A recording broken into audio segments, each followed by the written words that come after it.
हरिओम. गुरुर्ब्रह्मा गुरुर्विष्णू गुरुर्देवो महेश्वरा गुरु साक्षात परब्रह्म तस्मै श्री गुरवे नमः. आजचा श्लोक आहे मनप्रसाद सौम्यत्वम मौनम आत्मविनिग्रह भावसंशुद्धीरित्येतत् तपो मानसमुच्यते. मनाची प्रसन्नता, सौम्य भाव, मौन वृत्ती अर्थात परमात्म्याशिवाय अन्य कशाचेही स्मरण न करणे, आत्मसंयमन, अंतःकरणाची संपूर्ण पवित्रता, तसेच परमेश्वराच्या अस्तित्वाची जाणीव राहणे, याला मानस्तप असे म्हटले जाते. या श्लोकाच्या आधी भगवंतांनी शारीरिक व वाचिक तप सांगितले आहे. शारीरिक, वाचिक व मानसिक हे तीनही तप मिळून सात्विक तप बनते. तपामुळे माणसाचे व्यक्तिमत्व तेजस्वी आणि उदात्त होत जाते. भगवंत ह्या श्लोकात कृती आणि वाणीच्या दृश्य जगापासून मनाच्या सूक्ष्म आंतरिक जगाकडे आपले लक्ष केंद्रित करत आहेत. 5 वेगळे परंतु परस्परांशी जोडलेल्या गुणांद्वारे हा तप मांडला आहे. विचारांची शांतता, सौम्यता, मौन, आत्मनियंत्रण आणि हेतूची शुद्धता यातील प्रत्येक गुण हा केवळ एक थेरॉटिकल गुण नसून कॉन्शियसली, कन्सिस्टंटली प्रॅक्टिस करण्याची आहे. पहिला गुण मनप्रसाद म्हणजे मनाची प्रसन्नता. ती कोणत्याही सुखदुःखाच्या प्रसंगात ढळू न देणे हे एक मानसिक तप आहे. चिंता, राग किंवा द्वेष यासारख्या नकारात्मक भावनांपासून मुक्त असणे. प्रसन्न भाव हा देवतांचा गुण आहे. कुरुक्षेत्रावर भगवंतांनी दुःख करणाऱ्या अर्जुनाला प्रसन्न मुद्रेने गीता सांगितली. ऐन युद्ध सुरू असतानाही भगवंत वातावरण प्रसन्न ठेवत होते. मन प्रसन्न असले तरच ते योग्य निर्णय घेऊ शकते. संत तुकाराम महाराजांनी म्हटलेच आहे, मन करारे प्रसन्न सर्व सिद्धीचे कारण.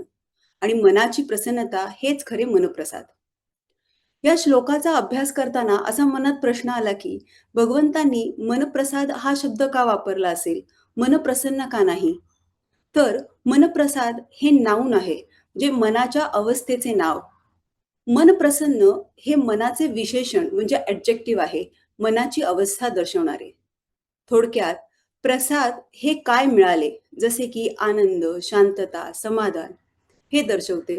तर प्रसन्न हे कसे आहे, म्हणजे आनंदी, शांत, समाधानी हे दर्शवते. आपले मन शांत, आनंदी किंवा प्रसन्न कधी राहू शकते? जेव्हा आपण समाधानी असू. या अर्थाने समाधान हे शांत मनाचा पाया आहे, ज्यामुळे एखाद्याला अस्वस्थ न होता जीवनातील चढ-उतारांना तोंड देण्यास सक्षम करते. दुसरा गुण आहे सौम्यत्व म्हणजे शांत भाव. इतरांप्रती परोपकार, सहानुभूती, सौम्यता, दयाळूपणा तसेच कोणाबद्दलही वाईट विचार न करणे, नम्र वागणे, प्रेमाने वागणे. इन रियालिटी सगळ्यांशीच आपली वेव्हलेंथ जुळत नाही, जुळते असे नाही. म्हणून सगळ्यांशीच प्रेमाने चांगले वागणे खूप अवघड असते. मग अशा वेळी चांगले नाही जमले तर निदान आपण वाईट तरी वागू नये. कोणत्याही परिस्थितीत सौम्यत्व म्हणजे मनाची शांती राखली पाहिजे. मन जेव्हा शांत असते तेव्हा आपण योग्य डिसिजन्स घेऊ शकतो. फॉर एक्झाम्पल, एखादा खेळ सुरू असताना जेव्हा एखादा खेळाडू अत्यंत प्रतिकूल परिस्थितीत असूनही शांत असतो, तेव्हा त्याच्या शांतीमुळे त्याच्या प्रतिस्पर्धी अनुकूल परिस्थितीत असून सुद्धा तणावाखाली येऊन चुका करू शकतो. तिसरा गुण आहे मौनम म्हणजे वाणीचा व्यर्थ अपव्यय बंद करून भगवंताचे मनन चिंतन करत राहणे. मौन व्रत पाळायचे आहे म्हणून कुणाशी न बोलता दिवसभर टीव्ही पुढे कार्यक्रम बघत बसणे हे मौन नाही. हे लक्षात घेतले पाहिजे की इथे न बोलणे म्हणजे मौन नाही. या श्लोकात आपण मनाच्या तपाबद्दल समजून घेत आहोत. सो बोलण्याचे मौन मनाच्या शांततेतून उद्भवले पाहिजे, जेणेकरून प्रतिक्रिया शांत होतात, आवेगपूर्ण बडबड कमी होते आणि मन एक शांत अवस्थेत राहते. मौनचा एक अर्थ मुनीची अवस्था असा देखील होतो, ज्याचा अर्थ सतत चिंतनाची स्थिती, ध्यान करणाऱ्याची वृत्ती असा होतो. भगवंताचे मनन चिंतन करत राहिल्यास आपोआपच बोलण्याची इच्छा होणार नाही. वाणीचे नियंत्रण देखील मनाच्या नियंत्रणेतून होते. अशा प्रकारे मौन म्हणजे नीरव आंतरिक शांतता. चौथा गुण आत्मविनिग्रह. आत्मविनिग्रह म्हणजे आत्मनियंत्रण, मनाचे नियंत्रण. स्वतःच्या विचारांना आवर घालण्याची आणि मनाला नकारात्मक किंवा दुर्बल करणाऱ्या आवेगांवर लक्ष केंद्रित करण्यापासून रोखण्याची क्षमता. वर उल्लेख केलेले तीनही गुण म्हणजे आंतरिक प्रसन्नता, शांत भाव आणि मानसिक शांतता जोपर्यंत आपण आत्मसात करत नाही, आपण आपल्या आंतरिक स्वभावावर जाणीवपूर्वक नियंत्रण ठेवू शकत नाही. आपले हेतू शुद्ध आणि निर्मळ असल्याशिवाय आत्मनियंत्रण शक्य नाही. मन वाऱ्याप्रमाणे चंचल असल्याने ते नियंत्रित करणे आवश्यक पण अवघड असते. 6व्या अध्यायात अर्जुनाला हीच शंका होती, की हे मन मोठे चंचल, क्षोभविणारे, मोठे दृढ आणि बलवान आहे. त्यामुळे त्याला वश करणे मी वाऱ्याला अडवण्याप्रमाणेच अत्यंत कठीण समजतो. आत्मनियंत्रण हे असे अवघड असल्यामुळेच तेही मनाचे तप मानले जाते. मोहात पाडणारे कितीतरी प्रसंग आयुष्यात घडत असतात. रिसेंटली असाच एक प्रसंग घडला. सुरभी माझी मुलगी सीए पर्सीव्ह करतीये आणि पॅरलली ती बी-कॉमच्या 3ऱ्या वर्षाला आहे. मागच्या महिन्यात तिच्या कॉलेजच्या एका सरांनी तिला फोन केला आणि ते म्हणाले, "सुरभी माझ्या विषयाचा युनिव्हर्सिटीचा पेपर तू सेट कर." सुरभी ह्या प्रलोभनाला बळी नाही पडली. तिने सरांना सांगितले, "सर मी ऑडिटसाठी बाहेरगावी आहे. मी पेपर नाही सेट करू शकणार." हा हा तिचा मनावरचा कंट्रोलच आहे, ज्यामुळे ती अनएथिकल वागली नाही. विद्यार्थी म्हणून तिच्यासाठी खरंच हे खूप मोठं प्रलोभन होतं. तीच पेपर सेट करणार, तीच परीक्षा देणार, म्हणजे 100 पैकी 100 गुण मिळणार. पण त्या मोहात न पडता सुरभीने नाही म्हटलं. तर एथिकल आणि सदसविवेक बुद्धीने वागल्यास मनाचे नियंत्रण पॉसिबल आहे. 5वा गुण भावसंशुद्धी म्हणजे भावना, विचारांची शुद्धता. मनातील भाव पूर्ण पवित्र ठेवणे, शुद्ध ठेवणे. शुद्ध भाव मनाची तपस्या आहे, कारण अशुद्ध आणि शुद्ध कृती हे अशुद्ध किंवा शुद्ध विचारांनी सुरू होते. मन अशुद्ध विचारांवर गेले आहे हे आपल्याला लक्षात आले, तर ते परत आपण शुद्ध विचारांवर आणले पाहिजे. आपण आपल्या वाट्याला जे काही कर्म येतील ते शुद्ध भावनेने पूर्ण करणे. जसे की प्रोफेशनली मी SEBI approved mutual fund distributor आहे. सो माझ्या प्रोफेशनमध्ये मला ट्रेल कमिशन कोणत्या स्कीममध्ये जास्त मिळेल, हे बघून स्कीम्स नाही दिले पाहिजेत. क्लायंटला इन्व्हेस्टमेंट सोल्युशन्स देताना त्याचे फायनान्शियल गोल्स काय आहेत, टेन्युअर काय आहे, याप्रमाणे स्कीम्स दिले पाहिजेत. क्लायंटचा फायदा बघितला पाहिजे, ना की माझा. कोणतीही कृती करताना त्यामागचा हेतू, आपला भाव शुद्ध पाहिजे. ज्याप्रमाणे घर आपण नियमितपणे शुद्ध, स्वच्छ करतो, त्याचप्रमाणे मन देखील स्वार्थ आणि दुटप्पीपणापासून सतत शुद्ध केले पाहिजे. जेव्हा हेतू शुद्ध असतो, तेव्हा इतर सर्व गुण मानसिक तपाचे इतर सर्व गुण नैसर्गिकरित्या वाढतात. शरीर आणि वाणीपेक्षा मनाची तपश्चर्या श्रेष्ठ आहे. जर आपण आपल्या मनावर नियंत्रण ठेवायला शिकलो, तर आपले शरीर आणि वाणी आपोआपच नियंत्रित होतील. पण आपण उलट वागलो, तर मनावर नियंत्रण असेलच असे नाही. याचे चांगले उदाहरण म्हणजे आपले पॉलिटिशियन्स. दिसायला चकाचकीत, त्यांची वाणी पण चांगली असते, पण ॲक्चुअली मानसिकरित्या ते एवढे नियंत्रित नसतात. सगळेच नाही, पण सम एक्सेप्शन्स आर देअर. खरं तर एखाद्या व्यक्तीची आंतरिक जाणीव त्याच्या मनाच्या स्थितीवर अवलंबून असते. अनेक वेळा आपल्याला असे वाटते, की मनासारखे काहीच होत नाहीये. जीवनात समाधान नाहीये, समथिंग इज मिसिंग आणि ह्या विचारानेच, भावनेनेच आपण दुःखी होतो. प्रॅक्टिकली आपल्याला डोळसपणे डिसिजन्स घ्यावे लागतात.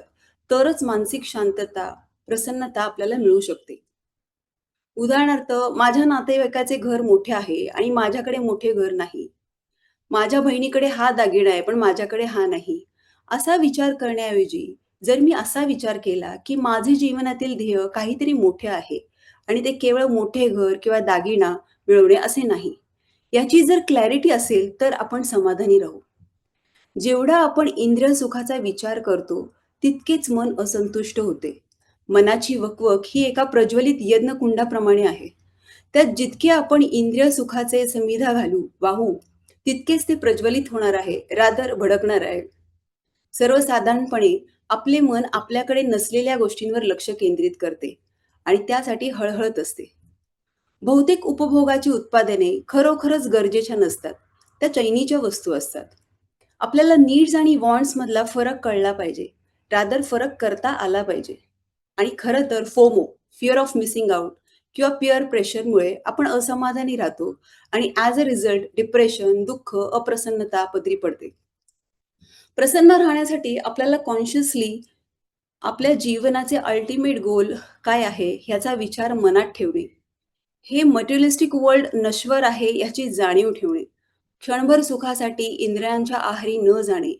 जे काही घडतंय ते परमेश्वराची इच्छा आहे असं मनापासून मानणे. याचा अर्थ असा नाही की आपण मटेरियलिस्टिक गोल्स अचीव्ह करण्यासाठी एफर्ट्स घेऊ नयेत किंवा आपले काहीच वॉन्ट्स असू नयेत.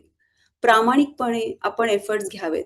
पण जो काही रिझल्ट येईल त्याचा पूर्ण स्वीकार करणे, तसेच परमार्थाची नीव ठेवून संसाराचा उपभोग घ्यावा.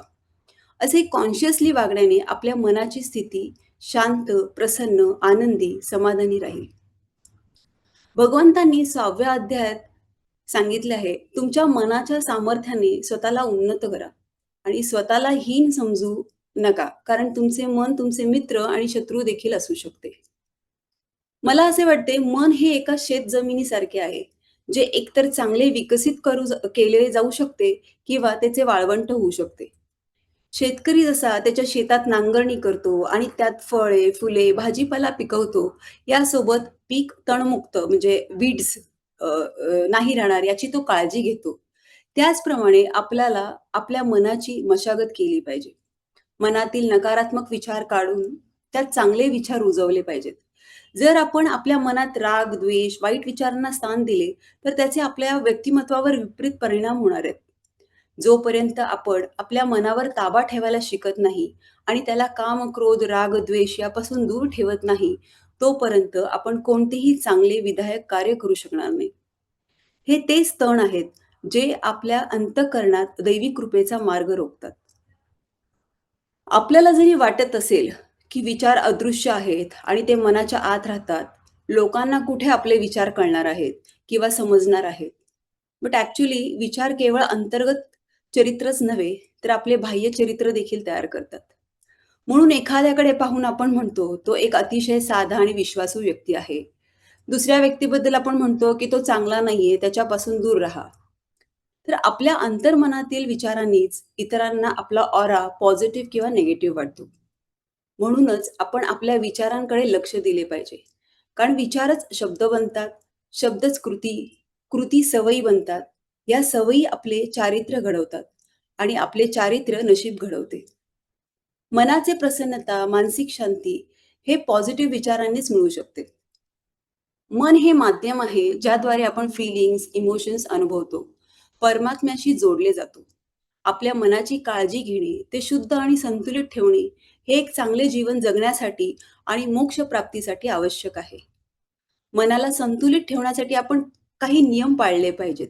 जसे की आपण जो आहार घेतो, त्याचा आपल्या मनावर खरंच परिणाम होतो. तर त्यामुळे सात्विक आहार घेणे, ध्यान साधना करणे, त्याने मन शांत आणि स्थिर होण्यास मदत होते.